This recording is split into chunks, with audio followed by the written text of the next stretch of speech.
Hey everyone, and welcome back to another video. And in this video, I'm going to show you how to attach the Joy-Cons to the Nintendo Switch 2 console.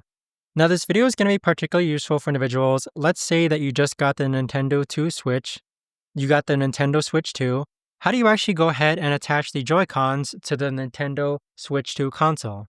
Now this video is going to be short, sweet, and simple, guys. There's not going to be a lot of steps involved. But unlike its predecessor, it's actually really easy to attach. It simply just magnetically attaches just like that. And then once it snaps into place, you have to press this button behind the Joy-Con in order to remove it. So same thing with the right Joy-Con stick. If you press on it, there you go. It's now magnetically attached. And then once you press this button, this is going to allow you to remove the Joy-Con from the actual Nintendo Switch 2 console. So same thing with the left one. If you press this one, this is going to allow you to remove the Joy-Con from the Nintendo Switch 2 console. But there you have it, guys. That right there is the best and easiest way that I know of to actually go ahead and attach the Joy-Con to the Nintendo Switch 2 console. If you guys know of a better or easier way to actually do this, let me know in the comments down below.